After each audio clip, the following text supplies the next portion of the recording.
BruCast is back, baby.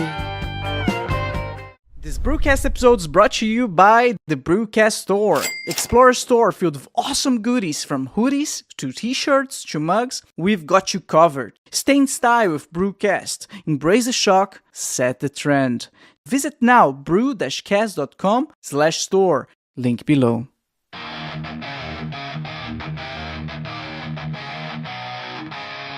Back with the fire, can't you see the flames? From Deutschland steps comes the BruCast name. Voices like thunder breaking all the chains. Unleash the fury like a runaway train.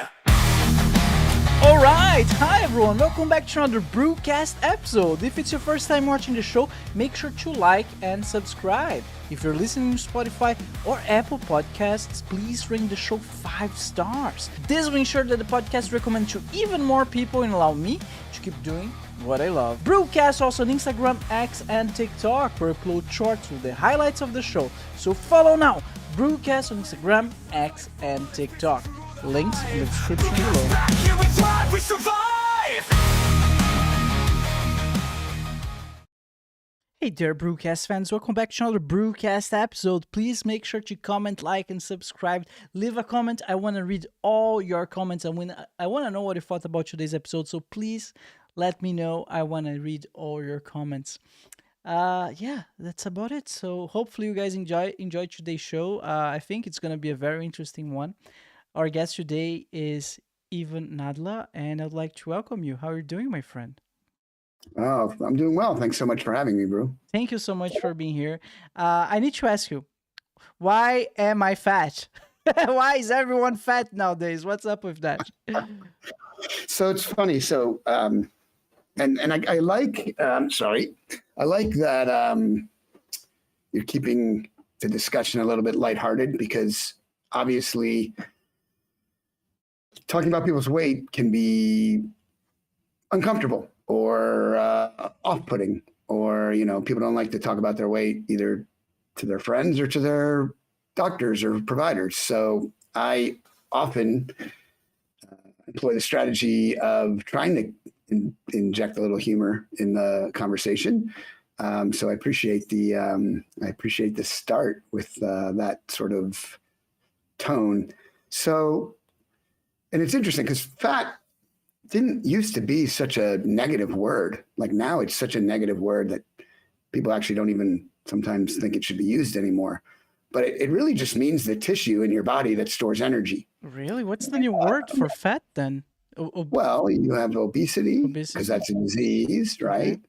Okay. And fat is sort of an adjective. You call someone fat. You asked, why am I fat? But now we understand that obesity is a disease and not a lifestyle choice. And, so using that term is not really necessarily, patient-centric, right? It doesn't help people feel good about themselves or want to do something about themselves or about their health. So we tend to talk about people with obesity. And I think that's actually probably one of the biggest misconceptions. And I still get a ton of trolls on my YouTube channel or when I, whatever, telling me that, if people would just stop eating so much or just work out more or get up off the couch or whatever, that there wouldn't be an obesity problem that's now affecting about 40% of Americans, but also affects people worldwide. Like it's in countries that you never would expect obesity to be an issue, but it is now, including places like Southeast Asia, where people get diabetes at a lower weight than they do in the US. So really the awareness around the world has to pick up.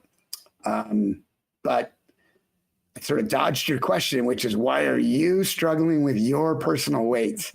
And the answer to that is complex, and it probably has to do with your genetics, something called epigenetics.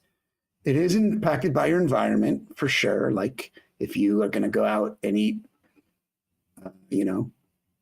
4 hamburgers a day and drink a 2-liter bottle of Coke, that's not going to help. But most people who struggle with their weight aren't doing that. Actually, most people who are struggling with their weight actually are trying to make it better, and it's just not working. And then there's this whole ultra processed food world that's coming more into focus now. People are sort of understanding it more now, where a lot of the foods that we eat, and not all ultra processed food, which is what makes it complicated, but a lot of the foods that we eat either encourage us to eat more, change our brains so that we want to eat more and eat more sweets, or some people have gone as far as thinking that it causes food addiction, which is Oh yeah. I'm not sure I really necessarily buy into that for most people, but there are a lot of, like, we know if you eat sweets, for instance, the areas of your brain that light up, like the dopamine regions of your brain, those are the same brains that light up if you use illicit substances or just gain pleasure from other mechanisms. So there's a lot of brain chemistry that is shared between sort of these ultra processed foods and eating sweets and addiction. So it's crazy. It's kind of a crazy, complicated thing going on. I know for a fact that food addiction is a thing for sure, 100%. Like Coca-Cola, like when we open a can of Coca-Cola, the sound that it makes has been studied to be the most pleasant and addictive sound ever. The whole it's not necessary, the whole thing. They designed it. Apparently, a lot of chips, when you eat the chips, I forgot, one of them. Cheetos. Right. So Cheetos are designed to have the crunch that is aesthetically pleasing. Again, the sound of the crunch, and you actually enjoy the crunch, but then the inside like melts away. So you don't actually get any feeling of fullness or any feeling of not wanting to eat. So you're right. There's actually the food industry spent a lot of time and money on figuring out how to make these foods as appealing as possible. I don't think they intended to make food addicts, because I don't think the science back then, even people knew about that. But yeah, for sure, for sure they studied, what sound, or a can of Pringles, can of Coke, can of Pringles, they're all designed, the texture, the sweetness, the saltiness, but yeah, the sound and the like things that most people may not even have thought of, but sound and texture are engineered so that you can't stop. And I can't remember that was somebody's slogan. You can't eat just one. And that was on purpose. That might have been Pringles too. That was on purpose. They wanted it to make it so you couldn't eat just one. You can't, I remember that. I just don't remember which one. You can't stop. I can't just eat one. You can't stop at just one. I can't. It might have been Pringles, an old Pringles slogan, but I don't remember. It's Lay's potato chip. Oh, Lay's potato chips. There you go. It's also chips, so it's fine. So, for the audience, to understand a little bit why we're talking about that. So, what about you introduce you a little bit better, Evan? Because you have some authority on the subject. I'm not just some clown that you found on the internet that can talk about this. Yeah, no, I've been doing this for over 20 years. So I actually am a pediatric surgeon, which is maybe not what people might expect from someone who knows about the engineering of foods. But I got interested in treating children with obesity actually more than 20 years ago, and I've sort of dedicated my professional and academic career to first the treatment of children with obesity, and obviously surgery, since that's what I was trained to do. But more recently, I've really focused on educating the public. I'm trying to write a book on this topic because the understanding of childhood obesity is even further behind than the understanding of adult onset obesity. There's still lots of people out there who just think children who are struggling with their weight will grow out of it, when the data are actually 100% the other way. Like, if you have obesity as a child, your likelihood of getting out of that situation is really quite small. unless it's treated. And so like the last couple of years, I've been just focusing on educating the masses, writing my book. I actually started a telemedicine practice for children with weight issues because of the lack of even providers that are out there that are willing to see the patients and deal with it. So obviously not doing surgery via telemedicine, but using medications. And obviously the new GLP-1 medications have also raised the awareness about the disease. But anyway, yeah, I've been doing it for 20 years. I was the busiest pediatric bariatric surgeon in the United States for basically most, if not all, of my career. And then gave it all up because no matter how many kids I treated myself, the problem was just so massive that I felt compelled to try to do more on a more global scale. So here I am on the BruCast, hoping that someone out there is listening and is going to get inspired by my words and either reach out or do something on their own and just try to make the world sort of better when it comes to understanding this disease and understanding the people who suffer from it. I'm sure they will. Welcome to the BruCast. So I need to ask you why you focus so much on child. What is so different about child obesity compared to adult obesity? Because from my eyes, someone who's not part of this world, it's just obesity, like the same. But you say Right. it's not. Well, that's a great point actually, and I couldn't have set myself up better for my like if I paid you to ask that would have been perfect. It's a perfect question because so obesity is what we call a phenotype, which is a fancy medical word for saying what things look like on the outside. So you're right. Obesity on the outside basically looks the same to everybody or in everybody, right? And we all know what it looks like, right? It doesn't take a rocket scientist or a physician to look across the room or look in a mirror at ourselves and say, oh, that person is struggling with their weight. But the reality is that the disease comes from a bunch of different, what we call genotypes, which means pathways to get there. So for instance, most people don't know that if you have a certain brain tumor and you get surgery for that brain tumor, you end up with obesity. And that is much different than somebody who necessarily, who might just have issues with access to quality foods or, too busy to work out or whatever. So it runs the spectrum. And as we were talking about some of that sort of food addiction and other behavioral aspects can contribute. But in children who, to be honest, haven't even been on the earth long enough for those outside factors to cause a problem, their disease is much more driven by their genetics and their epigenetics and actually their exposures as a fetus inside of their developing mother, which again is like sort of mind-blowing for a lot of people because they don't really think about that these kids actually come out of the womb day one with a hugely increased risk of not only childhood obesity, but type 2 diabetes in childhood based on sometimes just their mom having gestational diabetes or gaining a lot of weight during their own pregnancy. So it's really, again, the field is emerging, the science is emerging, but even CNN picked up a story on sugar exposure in the first 1,000 days after conception and the risk of type 2 diabetes. So the first 1,000 days after conception include 9 months in utero. And I would argue that those 9 months in utero are probably more important than the next 600 days when you're, first 2 years of life, because your sugar exposure in those 2 years of life is pretty minimal because it's just baby formula for the most part, or breast milk or whatever. But there's a strong association.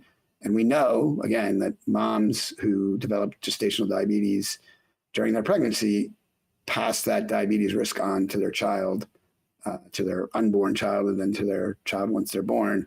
So when people ask me what I would do to try to make as big an impact on obesity and childhood obesity as we can as a community, as a medical community. I always talk about educating young, either young parents or young parents to be about their own health and getting their own health in order before they have kids of their own.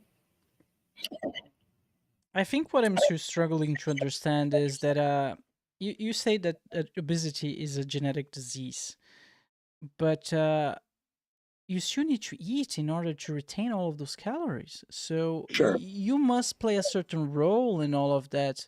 You must, at some point in your life, eat unhealthy foods in order to start getting all of this sugar into you're putting the sugar into your body, right? But that's yes, but no, because that's the key. Like if for people to really understand it, they need to like spend a day in my clinic where I'll see an 8-year-old with obesity who eats exactly the same as other 8-year-olds and exercises the same as other 8-year-olds. In fact, I was talking to a family today. And in this family, and this happened to me all the time in my clinic, family has, let's say, 3 kids. All 3 of them live in the same household. 2 of them are normal weight or even underweight, and 1 struggles with weight. And all 3 kids eat the same and have the same sort of activity level. So for adult onset obesity, I think more of it may come down to the behavioral differences that you're talking about, like maybe not eating as healthy. But when it comes to kids, and it's actually another reason why I recommend that young parents get their own health in order, because when those kids are born and those kids are learning from their parents how to eat and what to eat, if those parents are already on board with eating healthy and exercising more and those lifestyle changes, then that kid will learn those habits. And obviously the habits you learn as a young child are the ones that you generally keep the rest of your life. Oof. Now I understand what you mean. Like there's several factors at play here. Right. Well, that's why it's complicated. And that's why that goes back to the phenotype genotype discussion, because everybody looks the same, which is what you said. And that's true. But you just don't know how that individual got there. And so like when I talk about obesity stigma and obesity bias, I try to tell people, listen, you don't know. Again, that patient could have had a brain tumor, or that patient could have been, has a true, there are some genetic diseases that like single gene defects that cause obesity that obviously patients have no control over. And those patients get obesity no matter what they eat. And you just don't know if the person you're talking to or is a coworker with or whatever, you don't know how they got to their place in life. So I just try to tell people, a little bit of compassion and a little bit of empathy can go a long way, because you just don't know. You just don't know what that person has been through. Going back to the pregnant mom for a second, you mentioned that if she eats any type of sugar during the first 1,000 days of the pregnancy, that was one study in, that was one study. And it wasn't, okay. Yeah, and it was the sort of the amount of sugar, not just any sugar. And I don't remember what the threshold level was, but the point was just that you should, try to limit your sugar intake as a pregnant mom. And again, that may or may not be appropriate for every pregnant mom, but the point of the article was just showing there was a link between those two, between sugar consumption and diabetes and obesity risk. And the problem with all those studies is it's hard to show causation. It's much easier just to show an association.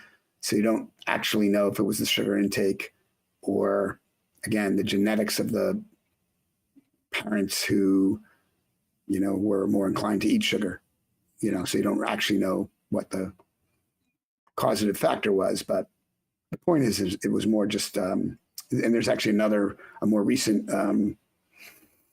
study that showed that moms with diabetes or who developed gestational diabetes, their baby during pregnancy, their babies had a 20% higher risk of autism spectrum disorder. And again, I can't explain to you why that happens, although some people do believe that insulin resistance, which is what causes diabetes, is really bad for your brain. But it just was, and it came up during the sort of looking for, in the US, the current health secretary is spending a lot of energy on trying to find causes for autism, but I think most of us who are medical people believe there is no single cause, and that it's like, what's the right word? It's like a fool's errand, I think, is what is one of the terms.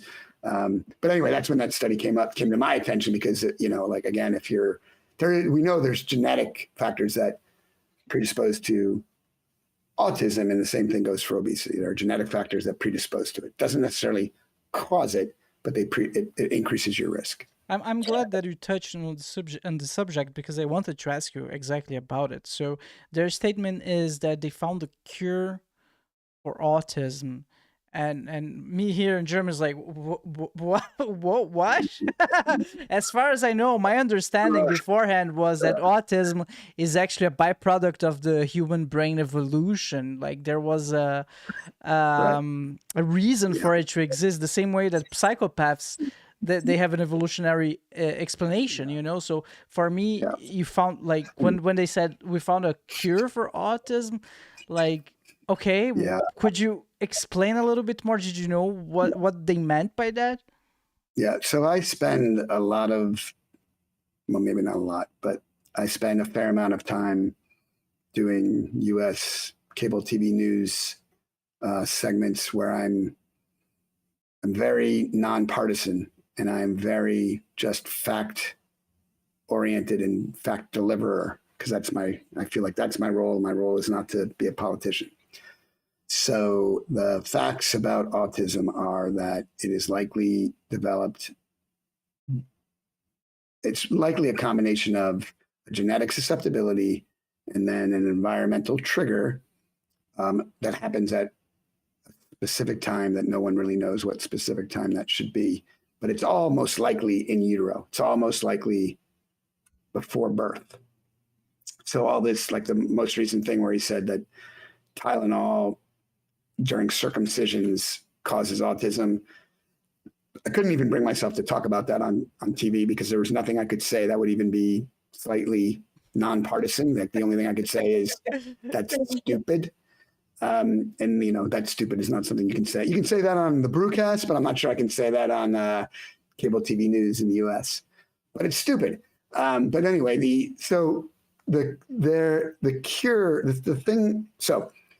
there is a drug called leucovorin, which is, I think it works through vitamin B12.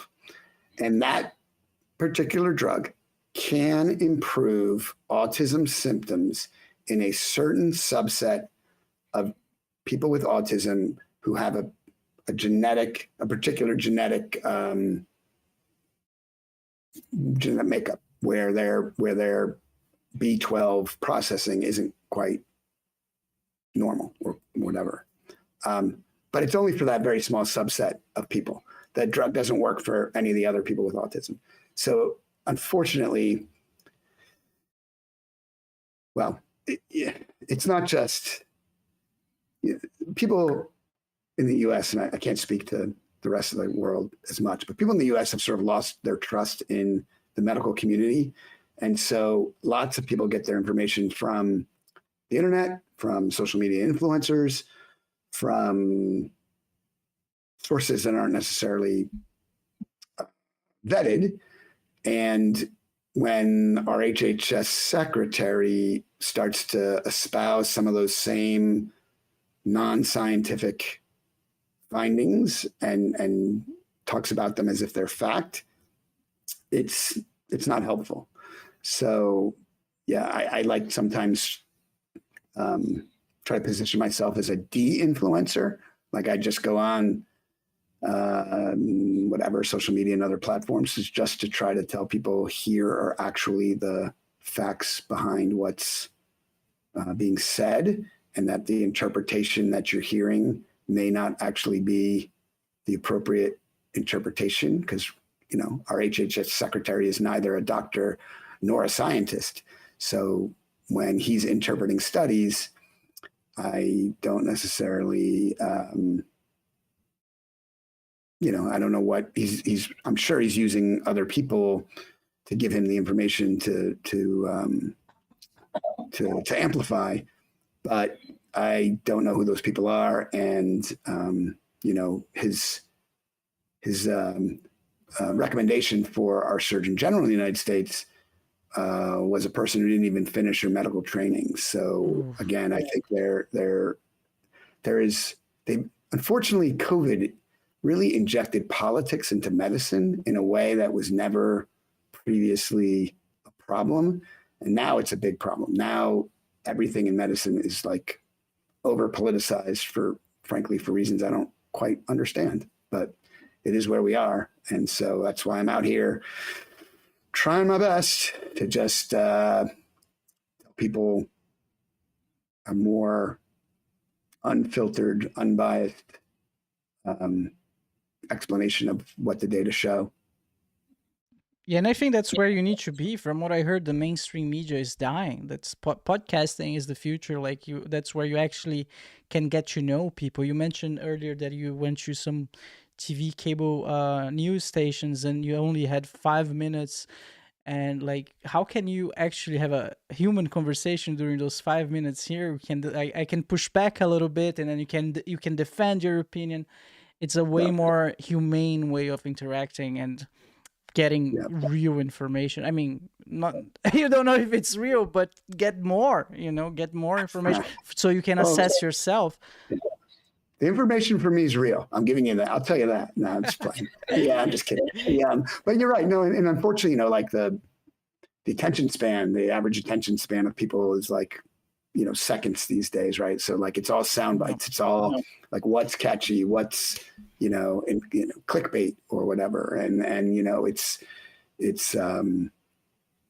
it is unfortunate, but I take those 5 minute things on TV and I cut them into shorts, and then I put them on my YouTube channel or on Instagram or whatever, and a lot of them get some traffic because I don't know how many people are watching it in real time, but and as you know, all the mainstream media people now have websites, and they just they put their broadcasts live in eternity on the internet. So, but again, it's I just do what I can, and again, if it's one person at a time or 5 people at a time or more, if I can just change a few of the minds out there to be a little bit more open-minded about, well, in my case, childhood obesity, but when I'm talking about the other things, just to take some of the information they're getting with a grain of salt. That's all I'm trying to achieve, I guess. You touched on B12 earlier regarding autism. So it is confirmed that a lack of B12 is not cause autism, but can trigger it. B12 for the audience is what you get out of meat, right? So yeah, well, B12 is actually, I think, more green leafy vegetable type foods. But and again, it is. I wouldn't say. Oh, now you're gonna fact check me in real time. Shit. If I'm wrong, I'm gonna be vitamins. B12. Animal-based foods such as meat. Oh, you're right. Okay. Meat, fish. Now my entire credibility has just been thrown out the window because it's fine. Don't worry. I also make mistakes all the time. That's why I check it. No, that's good. That's funny. I actually thought it was not that. I thought that was opposite. But it is, again, just in this one. So it's not a cause of autism, but in this one subset of people with autism spectrum disorder, it can help with their symptoms. So again, that's where like word choices and nuance are important, because when you say things like, the president of the United States went on and said, again, Tylenol causes autism. That is so not verified and likely untrue. But he says it at a freaking press conference for the whole country to hear. Tylenol causes autism. And that's not at all what the data show. There are some data that show that Tylenol exposure, again, in utero, so in pregnant moms, has been associated with an increased risk of autism. But there are other studies that show that it doesn't increase the risk of autism. And even if it increases, even if Tylenol exposure is associated with an increased risk of autism, you don't know whether it's the Tylenol that's causing the increased risk, or maybe it's the reason that the person is taking the Tylenol, like maybe pain or headaches triggers autism risk. So again, it's like when people, and unfortunately humans don't like gray, they like black and white. They like yes or no, right or wrong. Yeah. You know, no one wants to hear it might be associated with causing, you know, like that doesn't, Americans, or not Americans, people in general just don't like that. But unfortunately, medicine is one of those areas where there's tons of nuance, and it's very hard to say, like we can say smoking causes lung cancer. Yes, we can say that. But there aren't as many definitives, because it doesn't cause lung cancer in everybody. There are people who smoke every day of their lives and never get lung cancer. So it can't be so linear. And that's why it's hard for people to sometimes accept what the medical community is saying, because we do hem and haw a bit, like we do sort of couch our comments, because there is, especially in science, even in the best studies, we talk about like a 95% confidence interval, or statistically significant to 0.05. But what that actually means is that even in the best studies, there's a 5% chance that the data that you're looking at are just random and not due to the intervention that you're doing. Really? Yeah, that's so statistics, while it's like the most, for many people, one of the most boring topics to discuss, I actually, on my YouTube channel, made a whole episode about statistics to try to explain to people the bell curve and how, you know, scientific studies are conducted and what it means when people talk about statistical significance. Because even in that case, right, you can't say for sure. You can say that it's statistically significant. You say that, you know, there's a 95% chance that it's true, but you can't say 100%. And in medicine, there are very few things that are 100%. So again, people don't like that, but that is unfortunately the way it is. What I heard before is that statistics is all about how you present. Depending on the graph that you present to the person, they might convey actually the opposite of what you're trying to convey, just because you're a bad presenter. That's the power of statistics and the way you present it. It's insane. There's a joke. What's the you're frozen. Lies down. 1 second. Your camera is frozen. Oh shoot. It's because my Wi-Fi probably is no good. Let's see if I'm so sorry about that. I'm in a hotel. No problem. And I can't control the Wi-Fi. Guys, we're going to go in a short... you know what? Let's go into our sponsor break, and we're going to be right back. See you in a second, everyone. Parents, have you been searching for an app that's both fun and educational for your kids? I've got something exciting to share with you today. It's called FunTastic Plus. FunTastic Plus is a free app where education meets entertainment, designed specially for children ages 2 to 12. It's built by experts, completely ad-free and totally safe, so you can feel confident handing your phone or tablet to your little ones. Inside the app, kids will find a world of engaging content. Their favorite cartoons, audiobooks and songs to spark imagination, educational games that make learning fun, and all of that to keep them entertained while supporting their development. FunTastic Plus is available on iPhones and iPads and even works offline, so whether you are on a road trip, flying, or just at home, your kids will always have something to enjoy. So if you're ready to give your kids a space that's both fun and educational, download now FunTastic Plus for free on the App Store. FunTastic Plus, a safe and ad-free educational platform for kids. Link on the description below.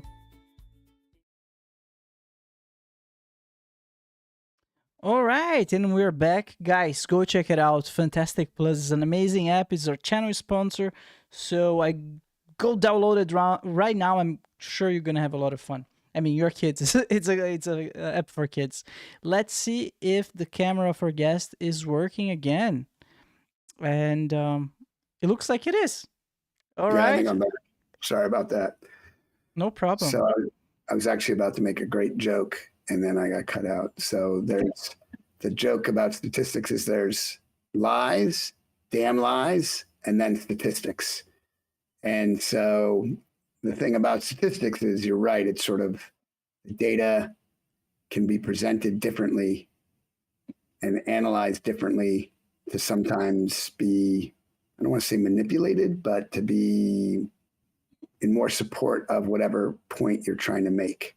So yeah, that's something that you definitely have to be aware of if you're looking at their data yourself, because again, like if I told you that there's, it sounds different to you if I say there's a 95% chance that this is true versus there's a 5% chance that this is false versus this is true because it's statistically significant. So even just in the simplest of terms, it is, it's in how you say things, I guess. I would say it's manipulation for sure. You're trying to manipulate someone. Like I'm Apple fanatic, right? I watch all the Apple keynotes. They are manipulating us all the times with those random statistics. They say, oh, the new iPhone is like 15% better, and then they have this huge bar that crosses the whole screen, and then the previous iPhone just below with a tiny bar. It's actually like, and they don't put a lot of numbers in there, right? It's just like it's very, very shady, I would say. Well, and to be honest, that's what politicians do, right? Or at least in my country, they want you to agree with their opinion, so they give you the numbers that they think will help convince you of their opinion, and don't expose you to the numbers that they think don't support their opinion, and they cherry pick and all that stuff. And frankly, it's why I'm a nonpartisan sort of fact checker kind of guy, because I can't tolerate, whatever side of the political spectrum you're on. It bugs me that people just don't sort of just get the data straight up. Like just, the media, mainstream media in the US now, it's right wing or left wing, very few center, because nobody wants to watch the center, because they only want to watch the right or the left, depending what side they're on. So like there are just so few outlets that just are presenting the data. Didn't Elon wanted to create a center, how do you call wing? Yeah, no, like it's not center, wing. Yeah, center party. Center party. There you go. What happened to that? He said he wanted to create it. He said he started creating it, and then he abandoned it. He said, no, that's not the way to go. Do you know more details about this whole thing? I don't, other than to say, it's like if you poll Americans, right? Most Americans are either center left or center right. Fewer Americans are far left or far right. So center party would be great, but all of the political machinery, all the money, the loudest voices are the extremes. So it would take someone sort of like Elon Musk, although I'm not sure. I think he shot himself in the foot for any chance of doing that with all of his Doge cuts and his affiliation with the current administration. But it would take somebody with his sort of money to create a center party, because you're not going to get endorsements from either side, so you'd have to fund it yourself.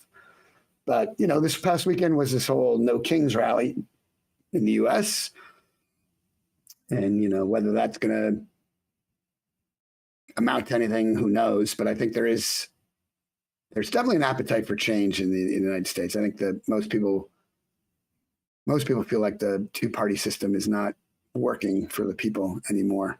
Oh, it's causing a lot of violence. I can see like all the murders that's happening over there, man. It's not pretty. So I'm researching right now. 1 second. Why Elon Musk actually gave up on the center party? Because I, from an external point of view, thought it was a great idea. So accordingly to the Independent, Elon Musk's plans to launch the America Party have reportedly been shelved, but I'm not allowed to read the thing. Oh, there you go. In late July, Pay your subscription. They need their $10 or $5 or whatever. Yeah, get out of here. It's too expensive.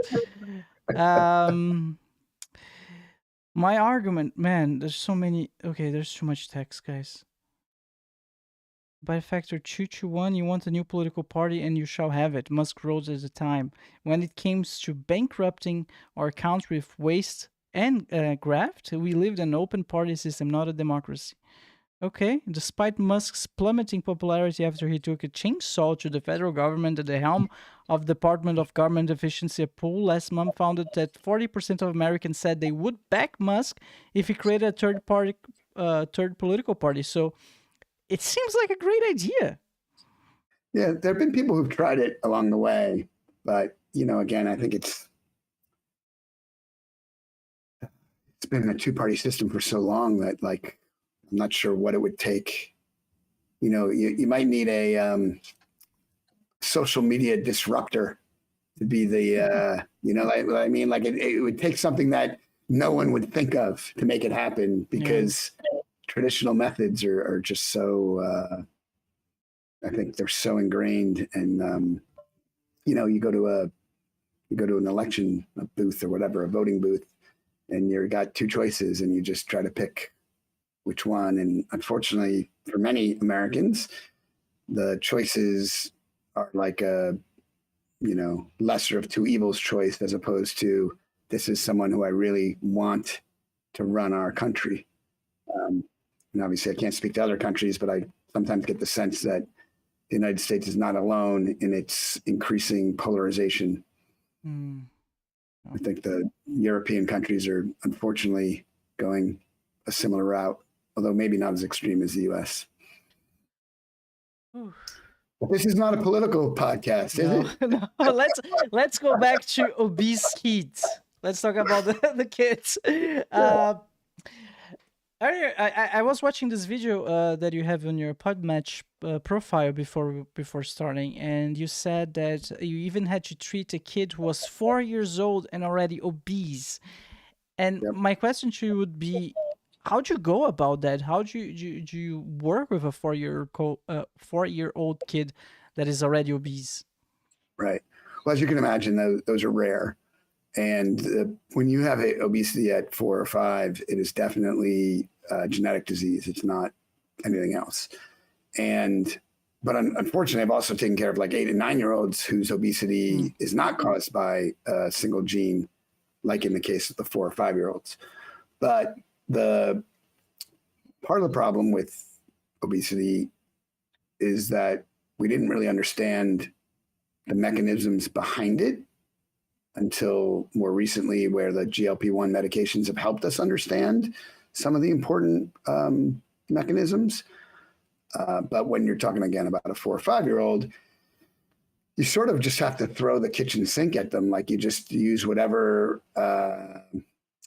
modalities you have, because the story I tell about a particular gene defect that I learned about. I'm so sorry. I'm sorry to interrupt you. What do you mean by throw the kitchen sink at them? I never heard that before. Oh, that must be an American expression. I apologize for that. It means use everything you have. Okay. I don't actually know where that saying came from, because it doesn't make sense now that I've said it out loud. I'm like, why do we say that? But anyway. So you use all the tools in your toolbox, because if they're already having issues at 4, you know where their life is going. And the story I tell about my own experience learning about that was, and I might get the years slightly wrong, but I think it was 2014 or so when I first saw a child with this one particular gene defect at age 4, and she had severe obesity. But at that time, 2015, I wasn't, maybe it was earlier, maybe it was 2012. But anyway, at that time, I wasn't quite ready to perform bariatric surgery on a 4-year-old, because no one had done it in the world before. And although I was thinking about being the first. I wasn't sure I was ready to be the first. So that particular kid I worked with for a couple years, and in the time that I was working with them, they basically went from having severe obesity and having some medical problems to being wheelchair bound from her weight, unable to care for herself, unable to like even clean herself after she went to the bathroom because of her weight. And so that was, I think, 2 or 3 years. So then I eventually did surgery on her and helped her quite a bit. And I said to myself, well, this is a super rare gene defect and I'll probably never see it again. But if I do ever see it again, I'm not going to wait between 4 and 7 because I've just seen what happens between 4 and 7 and it's not good. And I didn't help this child any by waiting those 3 years. So just at a total happenstance, I saw another patient with that exact same gene defect, like later in the same year when I did the surgery on the first one. And I just, a 4-year-old, I just said to the mom, or maybe 5 at 4.5, I think, I was just like, listen, I've seen what happens if we don't do surgery. So if you're willing, that would be my recommendation. And it turns out that the mom was actually, came to see me because she wanted surgery for her kid because the research she had done herself suggested that that was her kid's best chance. And that kid did really well, although I did have to operate on that child again 7 years later. But when you don't treat those single gene defect cases, that the weight gain is like unstoppable. So now we would probably use both medication and surgery for children like that. Medications weren't even available back then when I was doing this.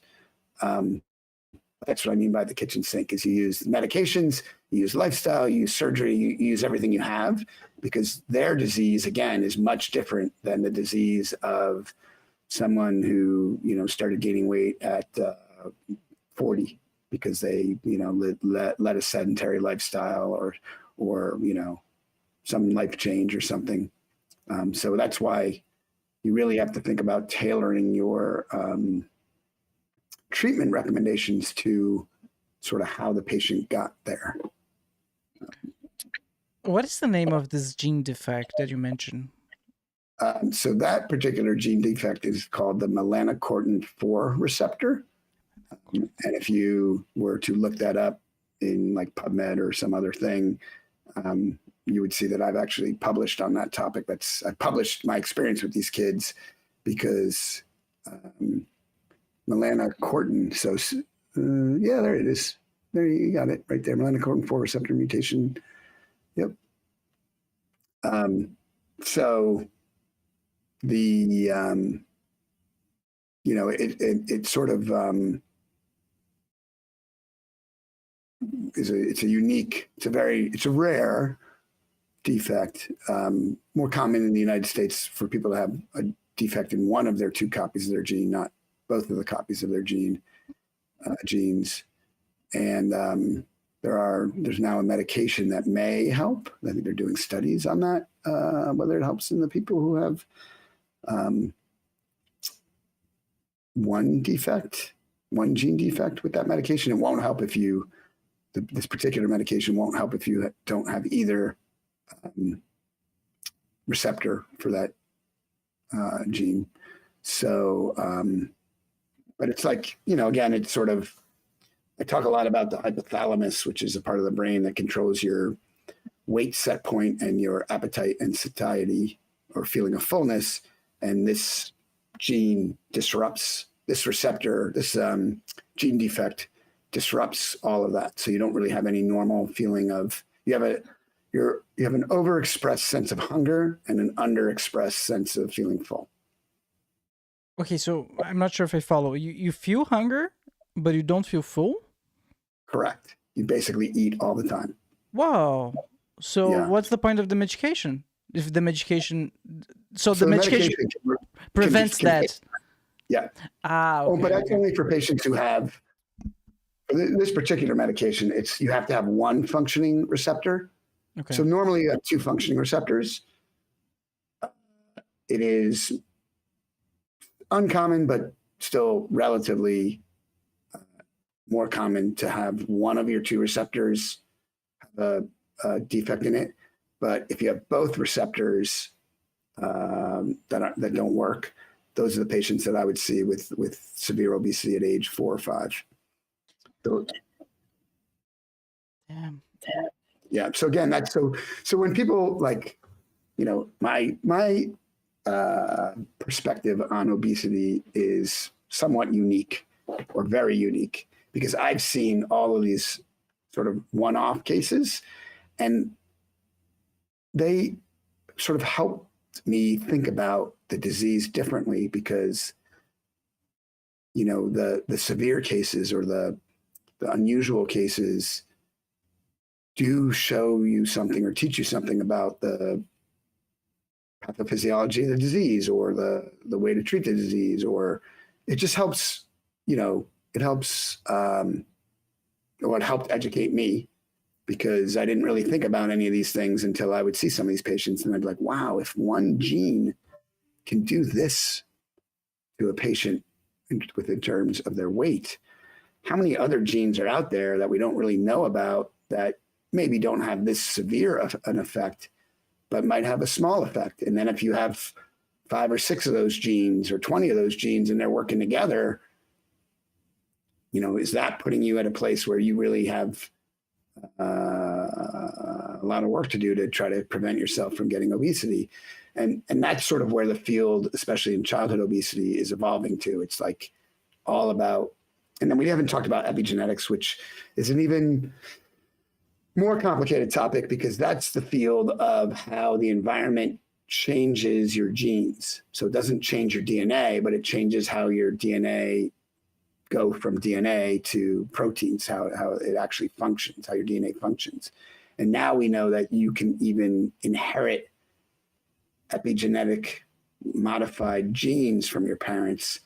So it might be that your parents had a gene that was okay, but then due to ultra processed foods or something else, that gene got modified. And then that modified gene got passed down to you as a kid. And now you're stuck with it, even though you didn't do anything in the initial, to initially change that gene. So now we're learning more and more about this epigenetic field. And I think that's in large part why there's been this obesity explosion over the last 50, 60 years, because we haven't really, the field of epigenetics has only been around for maybe, I think 20 years or maybe slightly less than that. But just understanding all these complicated and complex mechanisms, again, it's why just telling a kid to get up and exercise more or eat less or eat better for a lot of these kids just is not going to work at all. But how come in the past there was no fat people? As far as I know, they even used. What are you talking about? Have you never seen a Peter Paul Rubens painting of the fat ladies? They've been around since the Renaissance. I know, but those are the royalty, right? As far as I know, they would present like fat people in circus because it was obese people in circus because it was not common at all. Wasn't as common, but people with obesity have been around forever. Buddha was, I don't even know when Buddha was around, but Buddha was like, 8th century, 6th century, I don't know. But Buddha had obesity. So patients have had obesity forever. Now, why is it more so? That's a different question. And there are certainly some suggestions that the change in food quality and food processing in the 70s may have helped the increase of obesity rates become exponential like they are now, as opposed to linear. But there have been people with obesity forever. In fact, the first report of bariatric surgery that I could find in the literature, as I was doing research for my book, was in the 1940s. And the series contained 90 patients. So that's well before the food industry changed. And actually, I saw a manuscript, a paper. I can't remember if it was a Dutch or a Danish manuscript, but how the recruits someone did a study about the body size, or looked at the body size of, I think, army recruits in one of those countries. And it showed that the body size increase, again, started like in the 40s or 50s, before when most people attribute the change, which is the sort of the 1970s. So it's been there, it's been around, certainly not to the degree as it is now, but it's been around for forever. And actually, your point about royalty is actually a good one. So obesity used to be a disease of the rich. And in most countries, it starts that way, even now, as a disease of the rich, and then becomes a disease of the poor later, because it's because of poor food quality or cheap food and other things. But yeah, it used to, in almost every culture, society, obesity started as a disease of the wealthy. So you're not wrong there. So I'm gonna just read something that I found. Obesity contributes to millions of deaths globally each year, particularly from non-communicable diseases like heart disease, diabetes, and some cancers. In the United States, obesity-related deaths, especially those from heart disease, have been increasing with significant rise from 1999 to 2020. Studies also show that the duration of obesity can impact health outcomes, and specific demographic groups may face higher risk. So it's a combination, right? There's the food industry, as you mentioned, but also I think we spend so much more time indoors nowadays, in front of our computers, in front of our game consoles. I was talking to ChatGPT yesterday, of all things, especially about that. Why do we spend so much time indoors? And he actually ChatGPT told me, no, that's actually, evolutionarily speaking, that's actually not the case. We humans were not designed to spend the majority of our time indoors. We're actually designed to be outside most of the time. So I would say this is contributing to anxiety, which is also contributing to overeating, and then therefore diabetes. Yeah, I think well, there are a lot of points there. So for sure, mental health and obesity have a bi-directional relationship. So if you have obesity, you are at higher risk for developing a mental health issue. And if you have a mental health issue, you're at higher risk of suffering from obesity. And whether that's screen time or being indoors or lack of exercise, I think isn't necessarily clear, although what is clear is that exercise helps for sure, and it helps with mental health as well. So yeah, we definitely don't exercise as much as a society as we could or should. And what policy changes could change that, even if you put physical education back in schools, I'm not sure. What do you mean back in school? It is gone? Many schools don't have it anymore, in the US anyway. Oh my. Budget cuts, hours of the day, more to learn. But it's counterproductive, because I think for sure it was, it's good for a lot of people, because you have to get especially if you're a younger, an adolescent or whatever, middle schooler, you need an hour to run around and get your, energy out so that you can actually sit down and learn something. But again, you sort of talk about how much time we spend on our screens or sitting down. There are cultures, let's say in the Middle East, in Dubai, Abu Dhabi, where like there really is no outdoor exercise, opportunities for the average person, right? Because it's just an urban area that, was created in the middle of a place where it's 100 degrees every day. So being outside is tough.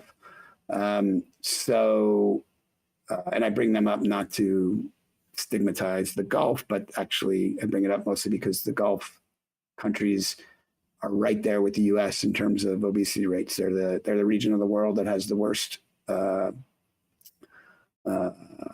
burden of disease.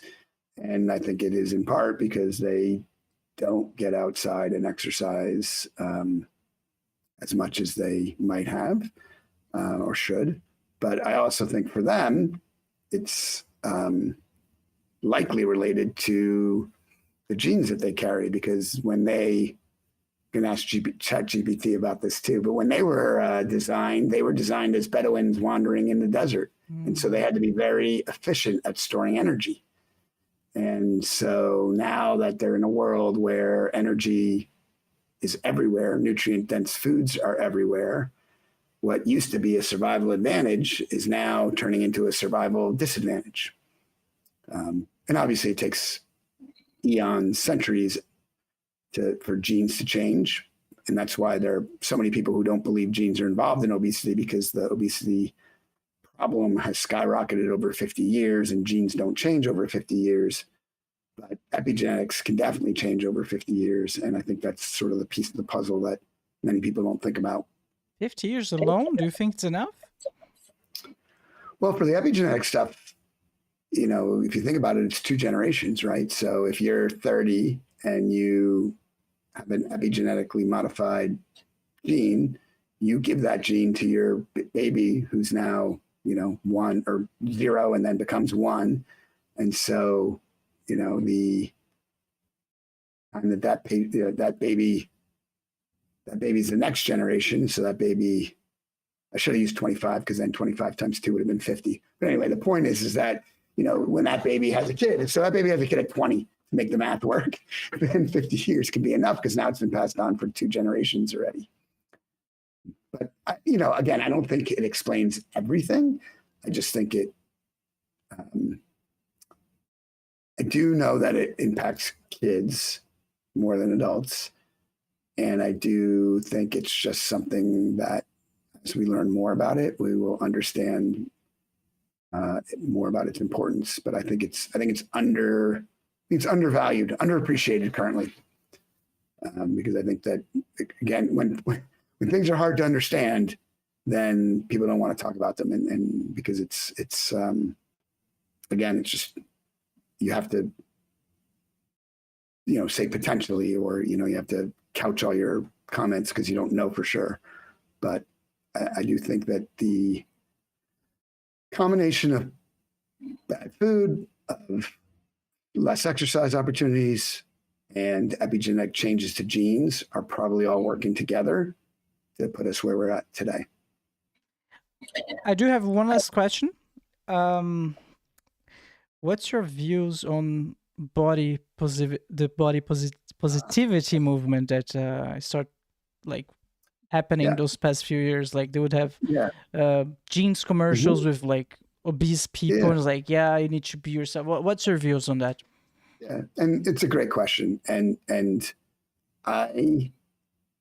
I think every human should be allowed to live their life the way they want to live their life and be supported in that choice, right? So if you choose to smoke cigarettes, even though you know it might cause you cancer, that is your choice. And I'm not going to shame you for smoking. I might not like it. I might not want to be in the room with you when you smoke because I don't want your secondhand smoke, but I will honor your choice to do whatever you want with your life and your body and your health.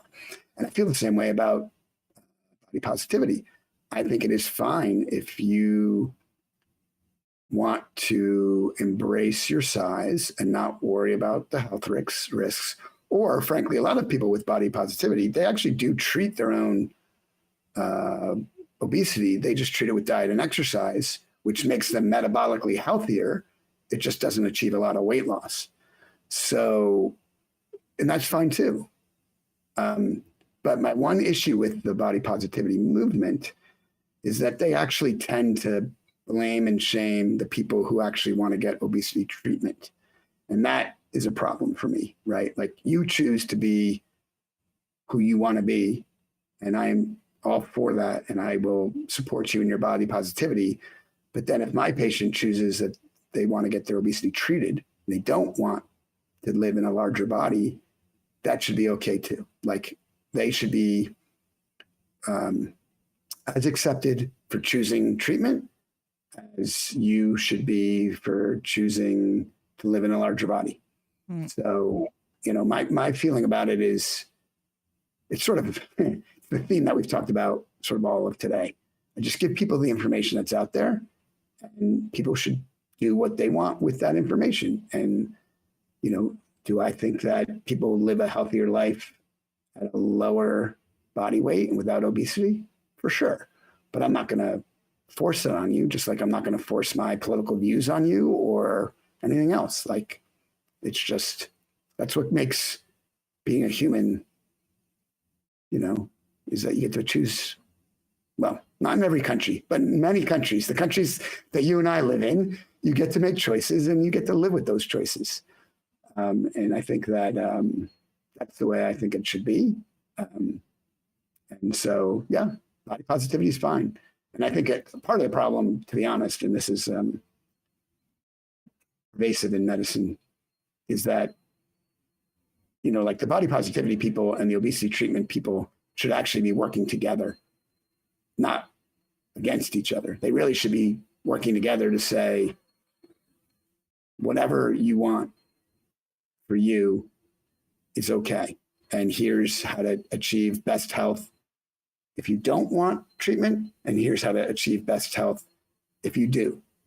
But instead, it's like, one group thinks the other group, it drives me nuts when doctors or providers or the medical community gets this accusation of being, pandering to the pharmaceutical companies or to the insurance companies or whatever. Like, I actually find that offensive when people say that, because you're basically telling me that I'm so unethical and I don't care about what I'm trying to do to help people, that somebody offering me like a pen with the name of the company on it is going to make me, recommend something, or like that. I think people who make those accusations don't actually understand how medicine works, because my paycheck didn't change whether I did 50 operations or 100 operations. My paycheck was always the same. So I wouldn't even have any reason to pander to the insurance companies or to the device industry or the medical industry or whatever. So anyway, I guess that my point is just that, like, the people who are out there giving their opinions, the medical people are hopefully giving their best medical opinion based on their experience and the science that's out there. And it just irks me when we're accused of doing otherwise. And sometimes the fit at every size movement accuses obesity treatment clinicians of being, of just shills for the medical industry or for the insurance companies or for whatever. Which, again, I don't like it when people question my ethos. Like, that's not cool. You can question my opinions. You can argue with me about the data. You can, we can have a back and forth about any topic you want, and that's fine. But don't question my motives. That's kind of where I get a little unhappy. All right, man. This is a huge subject. There's so much to talk about. I still have plenty of questions. We could continue, but let's maybe record the second episode in the future. I need to ask you, could you please remind the audience the name of your book, where they can get it? Sure. Well, my book is not out yet, so they can't get it. Oh, but, not yet. Yeah, I'm still working on it. I had to fire my first agent, and I'm on to my second agent. It's going to be good, but you can't get it yet. But you can find me. So my YouTube channel is whatever the YouTube channel handle is, and then at Obesity Explained. My website is obesityexplained.com. There are lots of free resources on both of those places.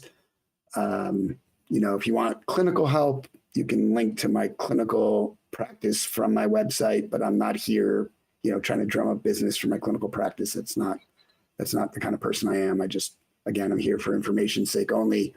And frankly, if people want to email me, they can also email me, because I don't mind, And my email is evan.nadler@epnmd.com.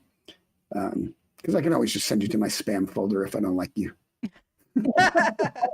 I'm just kidding. I would never do that to any of your listeners. Of course not. Of course not. All right, man. Any final remarks? Anything else? Like to No, say? but definitely, I'm happy to. The topic is definitely. I mean, Yeah. as you can tell, I could talk about it all day. Or I'm sure have questions, but let's leave it for another time. Yeah, no, that's what I'm saying. But I'm definitely happy to come back. 3 months, 6 months, or whatever. Certainly when my book comes out, which is probably going to be a year and a half at this point, but or 2. But certainly anytime, because the problem's not going away. It needs more attention, and frankly, people need to hear more about it and learn more about it. So that's what I'm here for. All right. Cool, man. Nice meeting you. Nice talking to you. Nice talking to you. It was fun. Thank you so much, man. It was a pleasure. Yeah, same here. All right, everyone. Don't forget to comment, like, and subscribe. I want to read all of your comments, so leave a comment. See you next time. Bye-bye. Thank you so much for hanging out with us today. If it's your first time watching the show, make sure to like and subscribe. If you're listening on Spotify or Apple Podcasts, please rank the show 5 stars. This will ensure that the podcast is recommended to even more people and allow me to keep doing what I love. Check out now the BruCast store, Explore store, filled with awesome goodies from hoodies to t-shirts to mugs. We've got you covered. Stay in style with BruCast. Embrace the shock, set the trend. Buy now at bru-cast.com/store. Again, that's bru-cast.com/store. Link on the description below. Be a BruCast model and get free stuff. We'd love to see how you and your loved ones enjoy BruCast. Snap a picture of yourself, your family, your friends, or even your pets wearing BruCast merch, or watching an episode of the show, and send it to us and become part of BruCast. We'll feature you and your pictures at the end of every episode, just like the ones you're seeing on screen right now. You can upload your pictures at bru-cast.com/contact or tag us on social media. Alright everyone, it has been a pleasure. Thank you so much and see you next time. Bye bye.